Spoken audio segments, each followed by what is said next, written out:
Você prefere dar um beijo de língua no Cerveró por 1 minuto ou deixar o Marquito enfiar um dedo no seu cu no seco? Oi, eu sou Rizzy e esse é o meu conselho de mendiga. Roda a vinheta. Mas você lembra, você vai lembrar de mim, que o meu pauzão é uma benga. Lembra, é grosso como aipim. Sim, tu vai lembrar,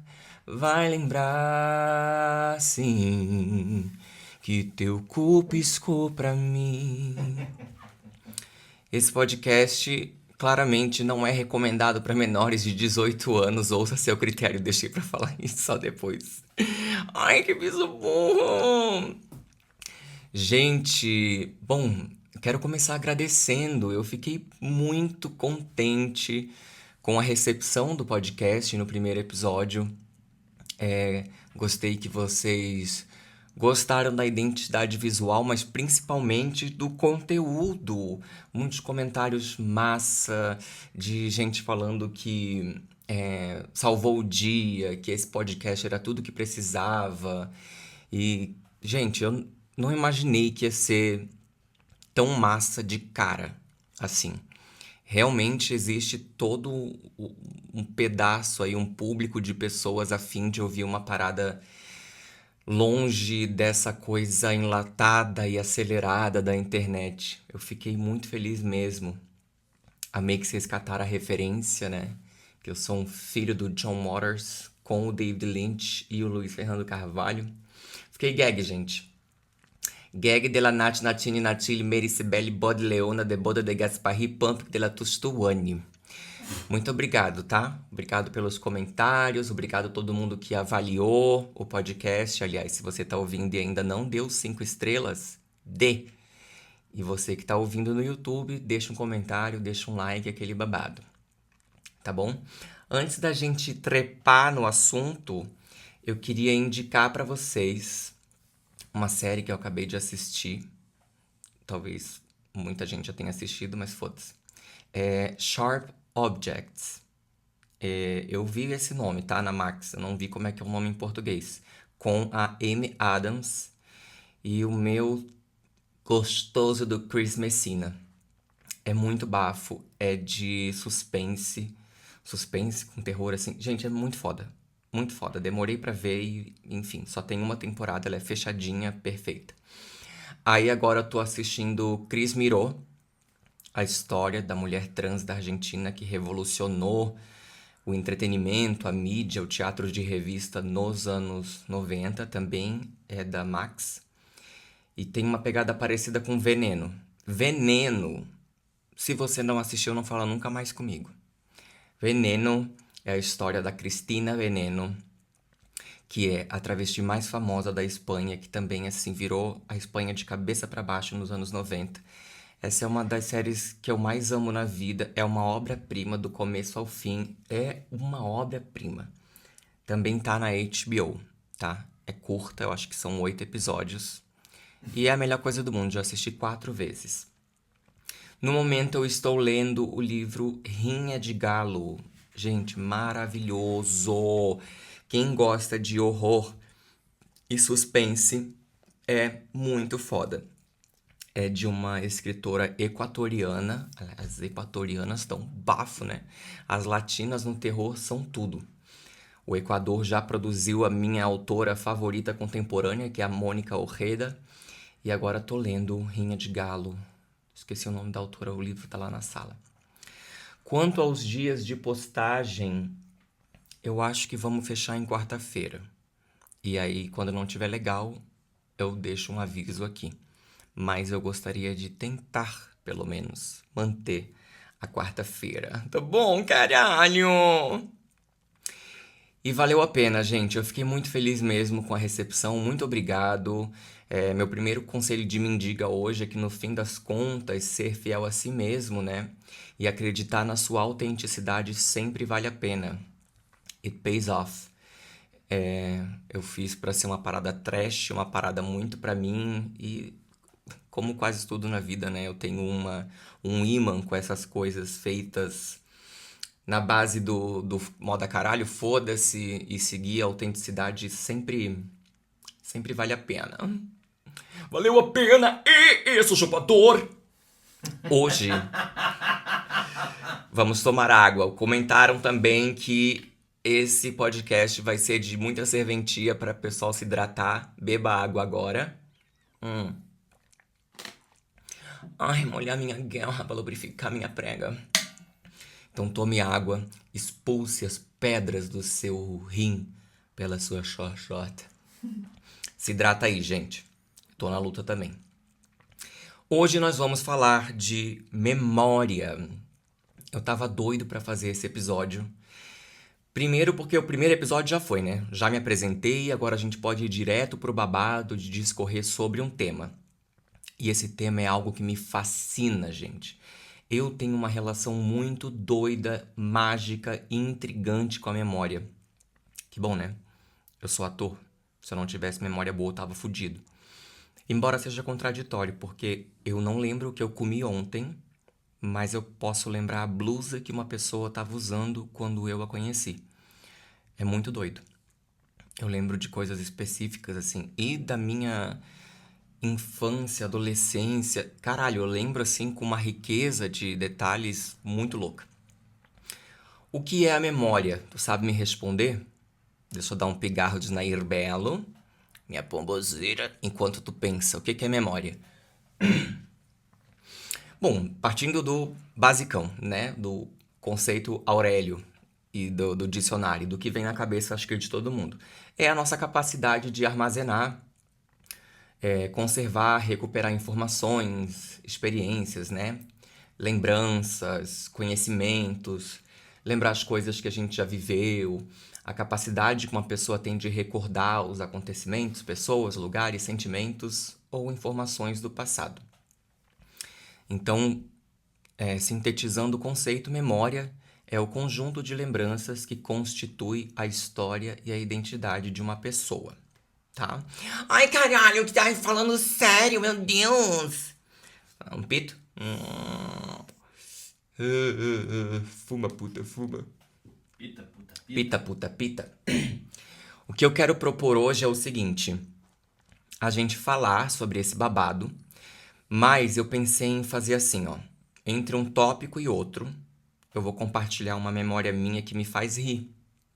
Vai que vocês acham graça também, né? Se não achar, pau no seu cu.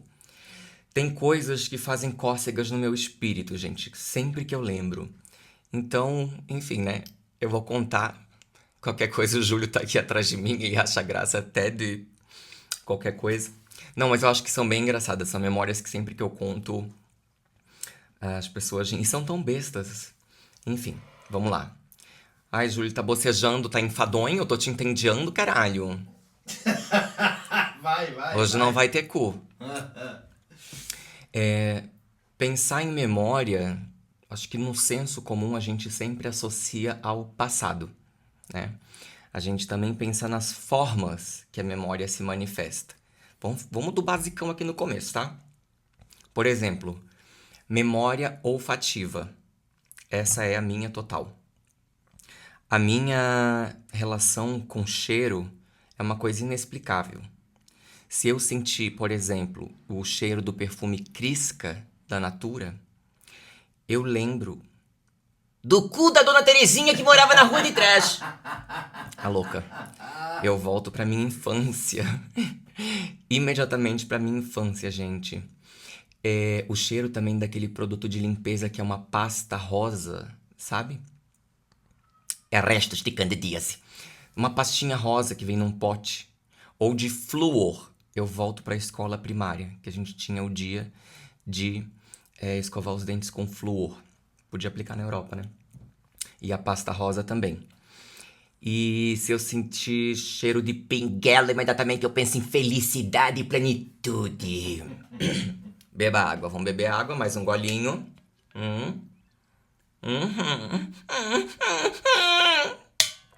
Memória visual. Deixa eu ver se o microfone tá. SMR. Agora você vai coçar a xoxota. Agora cheira a mão. Tá, volta. Memória visual, autoexplicativa. Ô, gente, eu tenho pigarro, tá? É uma manifestação da minha ansiedade. Vamos aceitar. Tem podcaster que come enquanto faz podcast, mastiga Dorito, risoles. Eu não vou nunca mastigar na orelha de vocês, que eu tenho pavor. A única mastigação que eu gosto de escutar é meus gatos comendo ração, fazendo crack, crack, crack. Mas mastigação humana dá aflição. Então vamos fazer um acordo. Eu posso pigarrear à vontade, mas não vou comer. Justo. Mano, ninguém tá te cobrando nada. Mas eu já estou me justificando porque eu tenho esse defeito na minha personalidade. Na minha análise, querido, isso come solta. A minha analista me pergunta, me interrompe e fala, mas por que você se justifica tanto? Eu falo porque eu sou verborrágica, caralho. Eu sou de palavras, apenas palavras pequenas. Memória visual. Caralho, eu tô pela quarta vez tentando falar de memória visual. Eu reconheço, por exemplo, vários rostos que tiram foto comigo nas cidades depois do meu show. Não sei o nome, não conheço a pessoa de fato, mas geralmente eu comento, tu já veio no show, né? Eu tenho essa memória visual muito louca. Roupas que a pessoa tava usando, a casa, o ambiente onde aconteceu. Não, escuta, outra memória que eu lembrei. Uma vez eu tava com uma amiga e ela queria saber como é que funciona essa coisa de aplicativo dos gays, né? Grindr, Hornet e tal. E aí eu mostrei e comecei uma conversa, uma interação pra ela ver como é prático, né? E aí o cara não tinha foto no perfil e me mandou na conversa diretamente o álbum de nude. Quando eu vi a foto do pau do cara, eu falei, eu conheço, já peguei. Juro por tudo quanto é mais sagrado, eu reconheci o cara pelo pau. Então isso é memória visual. Gostou? Comente se gostou. Tem bastante. Eu tenho um catálogo na minha memória, meu amor. Mas é lógico, né, gente, que isso pode se dar em inúmeras coisas, inúmeras. Na casinha de mainha. Casa de mãe, né? Não, eu lembrei da música da Fly. Fly, fly, pscumbero, pumbai. Memória do paladar. Será que o certo é falar memória palatável? Não, porque palatável é uma memória que dá de comer, não é? Eu acho. Memória do Palatável paladar. É o que dá pra mastigar. Memória do meu cu. Cara, memória do paladar é uma coisa muito bizarra. Como um sabor pode te transportar para um lugar Memória gustativa. gustativa, que é a memória de quando eu dei o cu pro Gustavo. Para Gustavos, para Augustos. Ai, Gugu! Memórias robertísticas. Gugu. Cucu. Eu lembrei do Rodrigo Faro chorando pelo Gugu. E depois perguntando se estava dando audiência. Voltemos. Como que a memória, num geral, pode te levar para um sentimento em vez de uma coisa material? Saca? Cara, isso é fascinante. Eu fico absorto em magia. Em vez de você lembrar de uma pessoa, de um lugar, você lembrar de um sentimento, de como você se sentia. Isso, sei lá. A ciência, a espiritualidade, a puta que pariu, que tentem explicar, porque pra mim é uma parada sem explicação. Por exemplo, é a memória do paladar, né? Se eu enfiar uma colherada de pirão de frutos do mar no meu cu, tá louco? Na boca, eu me sinto entre a minha família.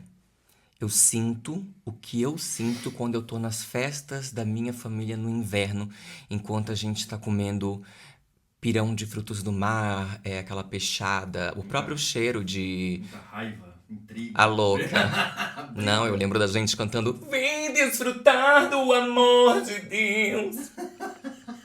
Eles tudo orando pra eu deixar de ser gay. Não, eles me respeitam muito. Mas deve orar pra eu deixar de ser gay.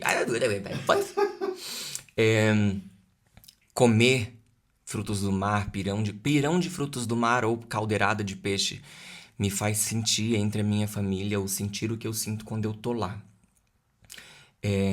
Vocês lembram daquele salgadinho vagabundo que vende até hoje? É um pacote grandão, assim, marca Diabo, Canceritos, sabe? Na minha infância a gente chamava de salgadão. Percebe como a gente falar de memória, a infância aparece muitas vezes? A infância aparece em tudo. Ó o Freud já querendo levantar da cova. Calma aí, velho, tua hora vai chegar. Dorme mais um pouco que eu vou chegar lá. Então, se eu comer aquele salgadinho, tinha uma ursinha na frente do pacote. Tinha lá isso no Rio Grande do Sul? Aquele salgadão assim que tipo tem de queijo, de Era uma pizza. esponja, né? É uma esponja, é isoporzito, tem até hoje. O de pizza é o formato de uma pizzazinha assim, redonda. Cara, se eu comer aquilo, eu me transporto pro beco brincando com meus amigos, assim, imediatamente. Aliás, vira e mexe assim, sei lá. Uma vez no ano eu vou no mercado e me dá uma vontade de comer isso. Cara, isso faz uma argamassa lá no dente atrás Nossa, dá pra rebocar uma laje enche a aquilo. panela do dente. Pelo amor de Deus, aquilo estufa sódio puro, por isso que é gostoso. Aliás, esse negócio que eu falei de estar no beco brincando com meus amigos me lembra outra memória da minha infância que eu vou contar pra vocês antes da gente ir pro próximo tópico. Eu brincava nesse bequinho, né? Já quero rir. Calma. Eu brincava nesse bequinho. Daí eu tinha minha melhor amiguinha, dá o pito. Eu brincava com a minha melhor amiguinha, a Juliana, e a gente ficava andando de bicicletinha, né? Acho que eu devia ter uns 6 anos. E a gente andava com a bicicleta, criança, né? Andar pra lá e pra cá, pedalar e tal. E aí um dia a gente passou na frente da casa de uma vizinha e tava um chororô bem alto. E era uma oração, porque essa vizinha era evangélica. E ela tava falando em línguas, né? Orando por uma pessoa e falando línguas. E falando assim. A Juliana olhou pra mim e regalou os olhos assim, e disse: a Olga tá louca! Eu não sei se eu acho graça, porque eu já tava nesse contexto da igreja evangélica. Eu sabia o que era aquilo, mas a Juliana, completamente inocente, completamente alheia à religião, ela não sabia o que era. Ela ficou em estado de choque real. E o que me faz achar graça é que eu lembro do rostinho dela, tipo, a Olga tá louca! Tipo assim, a Olga enlouqueceu. Gente, eu não sei se vai ter graça pra vocês as minhas memórias, mas assim, eu conto isso pra mim mesmo às vezes, ou eu lembro da minha bicicletinha, eu lembro da frente da casa da Olga. Tá, vamos passar. Memória tátil, que é a memória de quando a gente pegou a Tatiane. A louca! Objetos, coisas que a gente toca e a gente lembra de alguma coisa ou algum momento específico. Ó, pega um slime, por exemplo. Enfia só o dedo indicador nesse slime e vê o que vai te lembrar. Memória tátil, também acho meio autoexplicativo, né? Agora eu quero fazer um babado aqui com vocês. Eu vou falar uns tópicos e quero que vocês pensem na primeira memória que vier à cabeça. Não precisa pensar se é a melhor ou a pior da sua vida, tá? Apenas a primeira coisa que aparece. Quem estiver ouvindo aí fazendo só isso, quiser pegar um papel para anotar, se não, só responde mentalmente mesmo, que é só um babado. Qual foi o melhor dia da sua vida? Quem é a sua melhor amiga? Quem é o seu melhor amigo? Uma comida que te faz sentir bem. Um acontecimento que te faz rir até hoje. Tá pensando que eu vou pigarrear. O melhor sexo da sua vida. O pior. O melhor ano da sua vida. O melhor aniversário que você já teve. Um momento lindo que te faz chorar de saudade. Pensou? Não tem resposta, tá? É pra vocês refletirem depois pra ver o que veio à mente. Meu cu. Não, mas é pra vocês depois pensarem o que a mente trouxe primeiro, tá? Eu lembrei de mais uma memória. Acho que posso contar, acho que sim, né? Claro que eu posso, o podcast é meu. Na minha adolescência. Ai, gente, eu tenho uma amiga assim, ó, que ela tem uma inteligência bem tímida, sabe? Bem tímida mesmo. Bem escondidinha. Senhora tímida. E aí, a gente tava conversando um dia e ela tava aflita porque o irmão dela foi preso. Aliás, essa minha amiga, a Késia, tem inspiração direta nessa minha amiga. Então, pra imitar o que ela vai falar, naturalmente eu vou emular um pouco a Késia aqui. Ela disse: ai, mano. Ai, meu irmão foi preso de novo, cara. Eu tô numa angústia. Só me resta ter esperança que o advogado vai fazer, até porque não tem nada que incrimine ele, só as provas.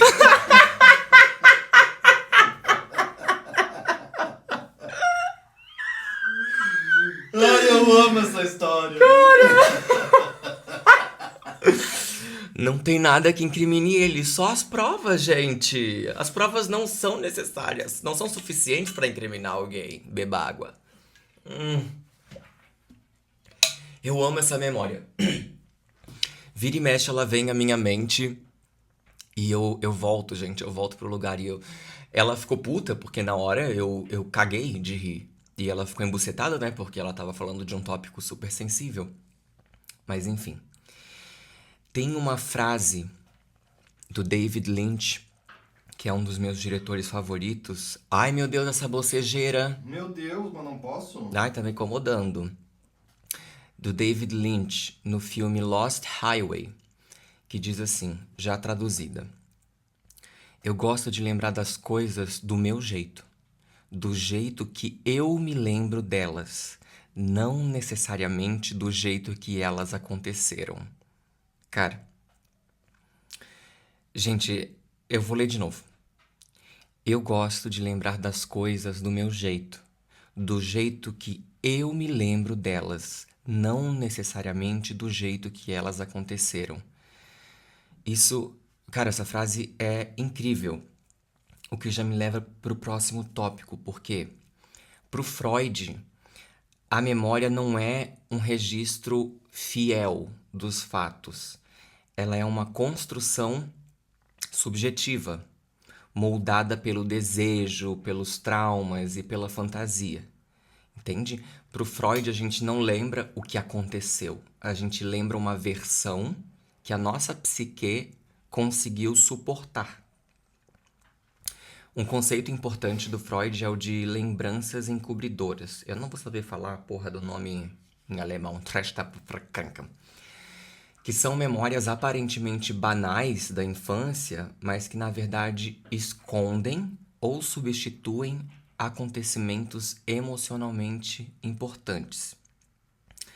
Em outras palavras, a gente não lembra o que aconteceu. A gente lembra uma versão que a nossa psique conseguiu suportar. Eu acho que aqui ele está trazendo esse conceito muito a respeito também do lado traumático da memória, né? Das experiências que marcaram a construção do nosso ser e afetaram a nossa psique de alguma forma. Acho que, não sei se necessariamente isso é aplicável a memórias tão boas, né?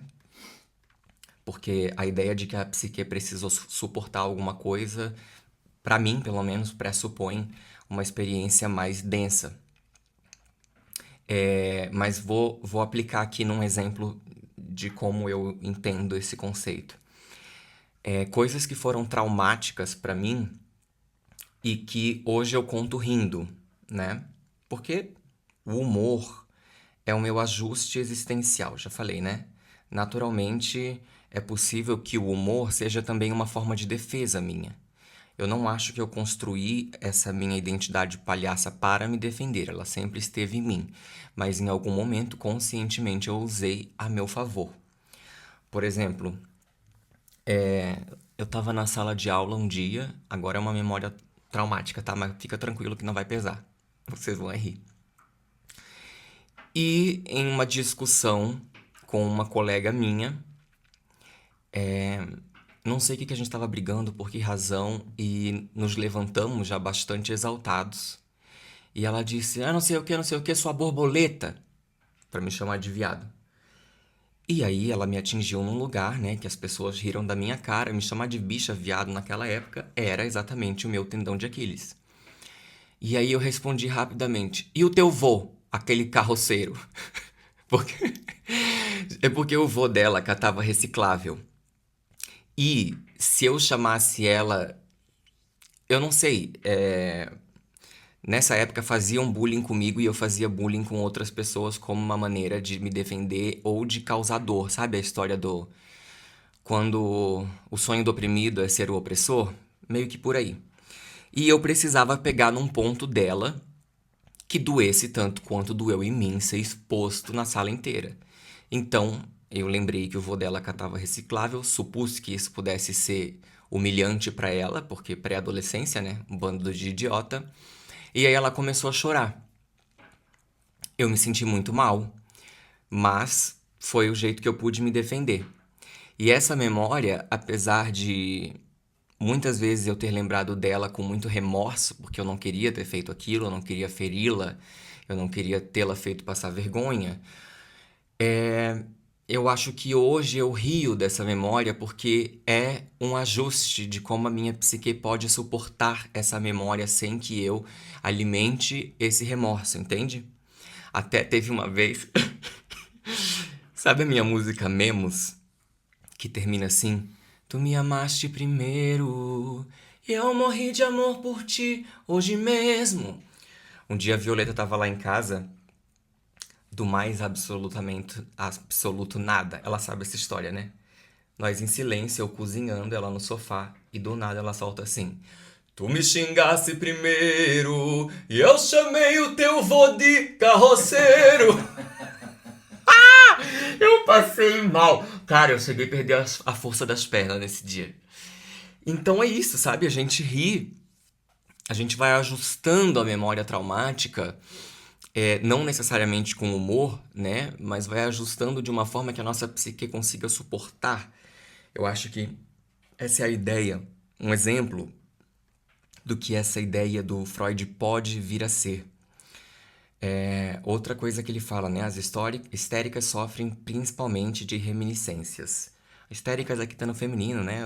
No final do século passado, começo do século 20, tem umas colocações bem feminista, rainha do tanque, tanque de guerra. Papa, se o papa peca, até a pepeca peca. Ou seja, o passado continua atuando no presente. Não porque seja recordado fielmente, mas ele volta de outras formas, entende? Sintomas, sonhos, repetições. Então o passado continua acontecendo na gente o tempo inteiro. Como a gente repete comportamentos, como a gente age diante de várias situações. Então, por exemplo, esse lance de ter sido xingado, talvez hoje, se eu me deparar com alguma situação combativa, onde eu precise me defender, quem sabe aquela experiência se repita de alguma maneira dentro de mim, sei lá, vai que eu busque atingir aquela pessoa de uma forma. Entende? Vocês estão viajando comigo? Estão comigo, igreja?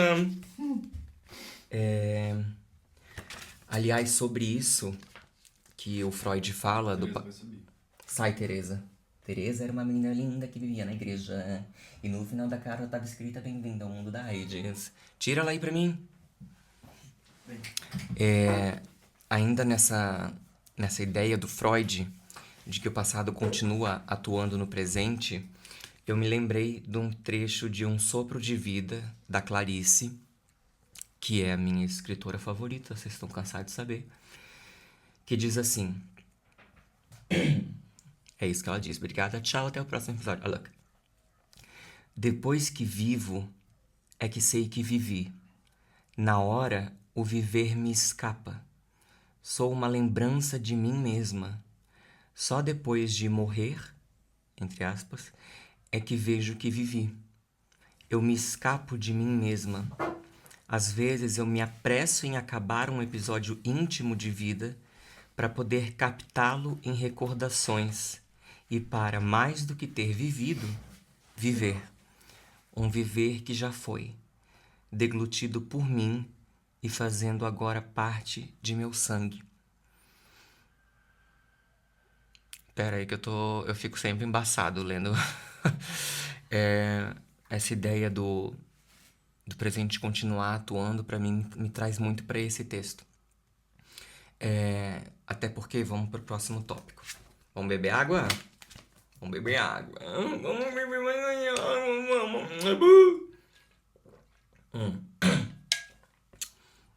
Depois o Júlio vai me contar uma história pra vocês bem boa. O Lacan, lacanga que estiro na praia da Galheta e fico torcendo para ver um pau. O Lacan, ele radicaliza essas ideias do Freud que eu falei pra vocês, porque pra ele a memória já nasce mediada pela linguagem afetada, né? Não existe uma lembrança pura. Quando a gente conta uma lembrança, a gente está reorganizando ela simbolicamente. Entende? Também me leva muito para esse trecho da Clarice. Tem uma frase do Lacan que diz: a verdade tem estrutura de ficção. Gozei! Fascinante. Me lembra inclusive um trecho do meu novo livro que diz: sou minha própria ficção. Aliás, gente, eu fico gag de la gag, assim. Esses dias eu fui mexer num bloco de notas e acho que tinha esse verso antes de ir pro livro e tinha um que dizia assim: só a metonímia torna a vida possível. E teve uma das aulas, das primeiras aulas assim do curso de psicanálise que a gente teve, dele explicando sobre a metonímia no aparelho. Gente, assim, eu falei, caralho, eu tinha que ter ido pra esse curso mesmo, porque é muito louco. É muito, muito louco. A poesia, o existencialismo, tá tudo ali, né? A Clarice Lispector era uma analista sem saber. A verdade tem estrutura de ficção. Isso não significa que a verdade seja mentira, tá, gente? Significa que o sujeito só consegue acessar a sua verdade através das histórias que conta sobre si mesmo. Interessante, né? A história do sujeito é sempre reescrita a partir do presente. Isso é muito interessante. Na análise, um babado do passado pode ganhar um significado completamente diferente anos depois. O acontecimento não muda. Muda a inscrição na história do sujeito. Por exemplo, uma história que eu vivi que não muda o acontecimento, mas que muda a forma como isso está inscrito em mim. Eu era pobre de maré desci, né? Na infância. Teve um pedaço ali da minha vida que foi babado. E aí, tipo assim, eu tinha um tênis por ano, né? Era artigo de luxo. Era minha pré-adolescência, acho, talvez 11 anos, 12. E eu tava brincando na casa de um garoto da igreja. E aí, beleza, então a gente se vê na igreja à noite. Ok, fui pra casa, tomei banho, me arrumei, fui pra igreja. E eu não sei o que eu falei, que eu falei, não sei o que, não sei o que, não sei o que. E ele disse, mas pelo menos eu troquei de tênis, né? E nossa, na hora eu fiquei tão constrangido, eu me senti tão humilhado, sabe? E é muito provável que essa memória tenha reverberado em mim muito tempo ali durante a minha adolescência de uma maneira muito dolorida. Estava inscrita na minha história daquela mesma forma, naquele sentimento. Hoje, esse acontecimento não muda, não deixou de ser daquela forma, mas ganha outra inscrição na minha história, entende? Uma perspectiva muito mais de superação, de como eu lido com isso, o fato de que tem 12 pares de tênis no meu guarda-roupa, eu não uso nem metade, pode ser um reflexo, uma tentativa de compensação, enfim, tentei aplicar aqui. Deixa eu. Antes de eu ir pro próximo tópico, deixa o Júlio contar pra vocês a história dele, que daí eu vou dar uma amarradinha nesse bafo aqui de caralho de Freud de Lacan. Que história. Do inglês. Vem cá, senta aqui e daí enquanto tu conta eu vou ali atrás. Ai, meu Deus do céu. Vai bem pertinho do. Sabe que eu não sei falar dessas coisas? Como você falar. Na verdade, nada a ver essa história. Nem sei porque que ele me botou aqui. Só não berra no microfone, que tá pertinho. Ó, tá vendo que eu não sei fazer essas coisas? Quando eu tinha, sei lá, acho que uns 13, 14 anos, eu fui fazer inglês lá no Rio Grande do Sul, no CCAA. E aí, eu acho que eu cheguei já e a turma já tava acontecendo, não lembro, não sei. E a primeira atividade que eu peguei naquele dia, enfim, naquele primeiro dia de aula, foi no dia seguinte tu tinha que ir que levar como atividade as letras do teu nome. Tu tinha que, como é que chama? Soletrar? Não, tu tinha que falar, é, sei lá, A, B, C, D, E, F, G, né? Aí só que tinha que ser Spelling. o spelling do meu pau. Tu tinha que falar as letras do teu nome em inglês. E eu entendi que era pra tu chegar lá e falar o nome. Cara, eu passei, tipo assim, ó, a noite inteira tentando decorar o meu nome. E cheguei lá. Que vergonha. Cheguei lá no dia seguinte e alguns colegas já começaram a falar, né? Ah, eu sou o fulano. Fala teu nome em inglês. Letra por letra, era isso? Só Rise, fala aí. Era pra ser com pronúncia? É. Rizzy, assim? Não, porra, a letra. R-I-Z-Z-I-H? Isso, aí o Rizzi falou antes de mim. Só que eu não dei bola, eu pensei, não, eu vou abafar agora, vou falar meu nome completo, né? E aí cheguei e disse, My name is Julio Cesar. É isso, minha história. O nome dele é Júlio César, gente. Daí ele falou Juleio Cierzeio. Eu não ri agora porque vocês não têm noção. Eu quase desmaiei de rir quando ele contou isso a primeira vez. Ele me incomoda de fazer Juleio Cierzeio. Eu faço ele contar pra todo mundo. Tadinho, ele achou que era pra falar Júlio César com um sotaque. Juleio Cierzeio. Agora tu te fudeu, porque tu vai encontrar a galera pessoalmente no show e eles vão te chamar de Juleio Cierzeio. Sim. Então, gente, vocês acham que esse babado de trazer a perspectiva da psicanálise tá chato pra caralho? Porque senão a gente pode falar só merda também. Poderia estar aqui só contando memórias imbecis e tal. Mas é porque, sei lá, eu acho que a memória é uma coisa tão fundamental, tão na estrutura do sujeito, do ser, de existir, que eu queria dar uma embasada. Embrasa, embrasa. Então, só fechando aqui. Pro Freud é tipo assim, falando da memória. É assim que o inconsciente protege o sujeito. Basicamente é isso. Já o Lacan diria, é assim que o sujeito existe, narrando a própria história. Né? O eu sou o outro. Não vou entrar nesse mérito também, senão começa a falar muito de uma maneira muito teórica. Tá? Tem o meu livro favorito da Clarice Lispector, são dois, né? Água Viva e A Paixão Segundo o GH. Mas Água Viva conversa muito com esse bafo todo do Lynch, do Freud e do Lacan, que ela fala assim: quero apossar-me do da coisa. O da coisa, durante todo o livro que ela discorre, vale a leitura, viu, gente? É curtinho, mas é super profundo. Ela fala do it, dessa coisa que ela quer pegar, mas que escapa. E que o momento em que a gente vive é o it. Por exemplo, enquanto eu tô te falando isso, já foi. Já escapou. Ó, Sueli, ó. Ó, o que, Sueli? O tempo, ó, Sueli, ó. Isso é o it, sabe? É o que escapa. Por isso que eu falo que essa desgraçada da minha bruxona, da Clarice, ela é analista sem saber. Porque a psicanálise é justamente isso, é o que escapa. É isso que o analista quer, entendeu? Posso aprofundar num outro momento. A experiência escapa da gente. Não tem como a gente capturar. Ó, chapa afrouxou. O que nos resta é a memória dessa experiência que se inscreve na gente e como ela vai se repetir ao longo dos anos na gente através de repetições, sintomas, sonhos, memória. E tem uma da Paixão Segundo GH, que é Meu Deus do Céu, meu livro, que diz assim, eu peguei o livro pra ler aqui, tá? É um trecho que diz assim, foi tão interessante que eu me lembrei de procurar e quando eu olhei tinha uma seta. Tipo assim, tá grifado em amarelo e tinha uma seta. Esse livro, ele é quase todo amarelo, né? Que eu grifei trocentas coisas. Mas dentre várias coisas grifadas, essa tem o grifo e a seta. E o número da página coisado. Então eu amei muito. Diz assim.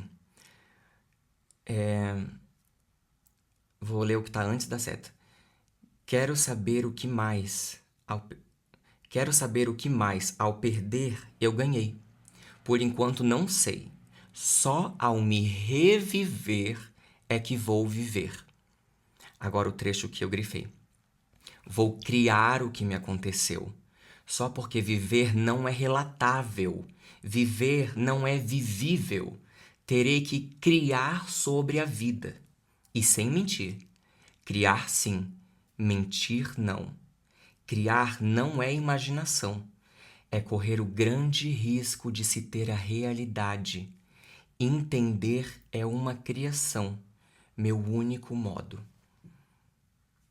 Eu queria que a Clarice Lispector enrolasse o manuscrito da Paixão segundo GH e enfiasse dentro do meu cu. Gente, preciso reler esse livro. E eu fiz a besteira de ler ele numa madrugada inteira e no outro dia eu fiquei olhando pro teto assim, eu dissociei, parecia que tinha cheirado um balde de ketamina e nunca mais voltei, tomei um chá de fita. É muito foda, gente. Eu não vou tentar discorrer a respeito disso porque eu acho que Clarice Lispector é uma autora conhecida por ser assim, ó, toca ou não toca, experiência de contato, sabe? Você vai amar ou você vai odiar. Ela mesma, numa entrevista, naquela famosa entrevista dela, fala: um professor de universidade, né, cheio de diplomas, olhou o livro dela e falou: não entendi porra nenhuma. E uma menina de 12 anos é o livro de cabeceira dela, o mesmo livro. Então, assim, deixo com vocês esse trecho. E, para terminar, eu vou falar mais duas memórias aqui que eu... Mais umas memórias que eu gosto e depois eu vou terminar com um trecho do meu livro. Tá, rapidinhas, tá? Lembra que tinha aquela época assim, ó... Noronha-se. O pessoal vai pra Fernando de Noronha, posta a foto e coloca Noronha-se. Rio de Janeiro-se. Colocando como se fosse um verbo estar naquele lugar, né? Aí a Jo Francis, minha amiga do Tazo, todas lembram, né? Que agora é Maria Tereza, Matê. A Matê foi para Aracaju e trouxe um imã escrito Aracajuce. E ela achou que era tipo Noronha-se, mas era Aracaju, Sergipe. Eu amo essa. Cara, sério, o Aracajuce é uma piada nossa até hoje, gente. Ela achou que era igual Noronha-se, foi bem na mesma época. E tem outra memória dela que eu pedi se podia contar, ela disse que sim. A gente morou junto em São Paulo, né? E aí, ai, nossa, gente, a nossa vida era igual a de Friends, igual. Só que pobre, né? Mas era tudo. A gente era meio patriçoca, mas assim, pobre prêmio. Aí um dia ela tava indo na casa de um boy que ela tava conhecendo, ela se arrumou toda e ela botou aquele body, sabe? Tipo assim, um body de vinil e uma calça jeans. E o body abotou entre a seta e o cu. Tipo um tip top, sabe? Maiô. E aí ela deu um peido. Ela deu um peido e daí na hora ela regalou os olhos pra mim e falou assim: será que o peido fica encalacrado no maiô? Porque ela ficou com medo de chegar lá e daí na hora de nhanhar com o cara, ele... Na hora de dar-lhe a pamba, o cara abriu o maiô dela e saía aquele sereno de merda. Porque eu e o Felipe, a gente ainda zoava ela, que a gente falava peido azedo de mulher porque ela tomava Herbalife. E, gente, era papo de ameaça biológica, tá ligado? Herbalife. Peido de Herbalife é foda. E aí ela ficou preocupada do peido ficar grudado, encalacrado no maiô. Cara, eu ri tanto, mas eu ri tanto que eu rio até hoje. Outra memória, só pra uma memória bonita, foi esse ano ainda, quando a gente começou a turnê nova, a turnê viajada. Todo show é especial, todo show é único, né? Em Blumenau, a minha plateia é muito, muito, muito foda. E num desses shows lá em Blumenau, sempre esgotado, o show termina lá em cima, né? Numa febre, numa apoteose, assim. Eu saio de cena ofegante, vou pro camarim. E aí me sentei no camarim. Meu pai segurou meu rosto assim com as duas mãos, olhando nos meus olhos e disse: tu é muito foda, cara. Tu é muito foda. Passa o tempo e eu não deixo de me impressionar com o teu talento. Gente, eu disse obrigado e eu fiquei assim, nossa, aquilo ficou tão me marcou tanto, sabe? Meu pai sempre me elogia, mas tem uns momentos que me pegam desprevenido assim, e ele tava mergulhado nos meus olhos, sabe? Simbiótico, assim. A gente se fundiu e ele falou aquilo pra mim. Foi mágico e eu tava febril por ter saído do palco. Foi muito especial. E eu vou encerrar. Exclusiva, hein, vagabundas? Vou falar um trecho do meu livro novo. Gente, toda vez que eu falo meu livro novo, não dá pra distinguir qual, porque eu tenho 2 livros novos, ok? Um é de poesia, muito mais experimental e underground do que o primeiro, muito mais completamente outra coisa. E o outro é um romance, uma autobiografia ficcionada, tá? Não vou falar os nomes. O trecho que eu vou ler agora para encerrar, de presente para vocês. Esse livro que eu vou ler agora, gente, eu queria lançar amanhã, mas eu tenho quase certeza que o que vai sair primeiro é o outro. É a autobiografia, o romance. Mas esse aqui, eu acho que é a coisa mais linda que eu já fiz na vida. Eu acho que esse livro é a minha obra-prima. Embora para mim, esse livro não existe para ser lido por trecho. Eu nem deveria estar fazendo isso, porque ele é de poesia, mas ele não é assim, ó, um poema a cada página. O livro inteiro é um poema só. Por isso que eu não gosto de ler ele picado. Mas como a gente está falando de memórias, eu lembrei desse trecho e eu vou ler para vocês para a gente terminar o episódio de hoje. Diz assim: Corpo, como pode o tempo e sua noção descabida, nunca linear, sempre espiral, volátil e eterno? Minha pele é um segredo meu. Sou um arquivo vivo de calores. Enquanto há quem morra dentro de si mesmo, perdendo na esclera a vista cor do mundo, fuligem dos sonhos queimados, minha pele é um segredo, onde tudo o que já se foi arde gostoso. Vim com essa mutação no corpo do espírito. Basta que a vida me toque para que pequenos carnavais se instalem. Sei reacender 2014, o verão passado, o beijo de língua da última quarta, e, no entanto, ardo novo para esta noite. Corpo âmbar, inédito, chama azulada, coração aquecendo o vapor das palavras. Meus líquidos vibram os movimentos do mundo. São águas termais o que escrevo. Um eco estrelado se esparramando. Foi aprendendo o tempo que apreendi silêncios. Até quarta-feira que vem. Obrigada pelo toque, Lucinda. A coisa que eu mais prezo na vida é conselho de mendiga.